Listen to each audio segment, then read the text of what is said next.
Naglalakad-lakad ako sa labas at first time kong makita itong klase ng ibon na ito. Good morning mga beshies! Lately, parang nawawalan ako ng gana. Naisip ko na kailangan ko yatang mag-disconnect sa social media. Kung napansin nyo, madalang nga ang upload ko. Nasa mataas na posisyon pa ang buwan pero sunrise na. Ito ang aking bagong routine. Pagpatak ng sunrise, I go out solo for a walk. Ito nga ang naisip kong solusyon para mabatak ang aking katawan at ganahan.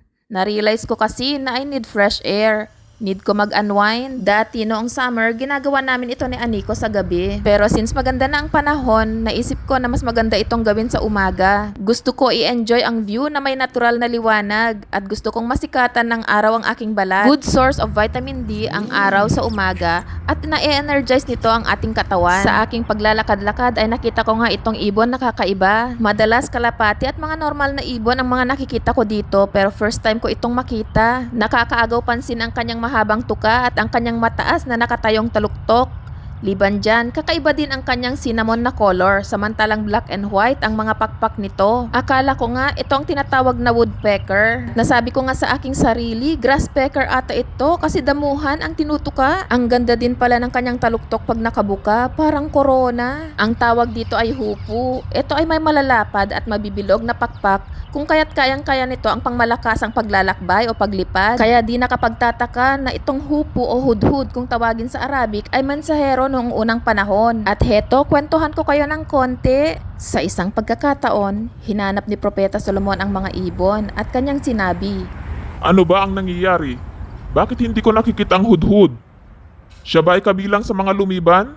Katiyakang siya ay aking parurusahan ng matinding parusa o kakatayin maliban na lamang kung siya ay magdala sa akin ng maliwanag na katwiran. OMG mga beshi, nawawala si Hudhud. Saan kaya nagpunta? Ngunit hindi nagtagal, ang Hudhud ay dumating at inexplain niya ang dahilan ng kanyang pagiging late. May na-discover daw siya na hindi pa alam ni Solomon. Galing nga daw siya sa Sheba at may dala siyang importanteng balita. Wow, sana all mga beshi no, ganito ang dalang chismis, importanteng balita. At hayun nga, na-curious si Solomon at napawi ang kanyang galit at ipinagpatuloy ng Hudhud ang kanyang pagsasalaysay sa kanyang dalang importanteng balita. At para i-check kung totoo ang impormasyon na dala ng Hudhud ay nagpadala si Solomon ng sulat sa Queen ng Sheba sa pamamagitan ng ibong Hudhud din. At binigyan ng instruction ng ibon na magtago at magmatsyag pagkabigay ng sulat. At ito nga ang katunayan na ang ibong hupu o Hudhud ay isang mensahero noong unang panahon. Gustuhan nyo ba itong ating kwento mga beshi?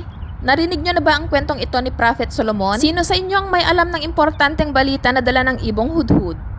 Or kung gusto nyong malaman kung ano yung chismis niya, mag-comment lang para sa continuation ng ating kwento. At mabalik na nga tayo sa ating pag-eehersisyo sa pamamagitan ng simpleng paglalakad sa ilalim ng araw sa umaga. Ang gawaing ito ay nagbibigay ng maraming physical, mental at emotional na mga benepisyo. Ang pagka-expose sa araw sa umaga ay una, tumutulong sa ating katawan na mag-produce ng vitamin D na mahalaga para sa kalusugan ng ating buto, immune system at overall well-being. Pangalawa, nai-improve ang ating mood. Ang pag-expose sa sikat ng araw ay nagpapakawala ng serotonin na may kaugnayan sa regulasyon ng mood.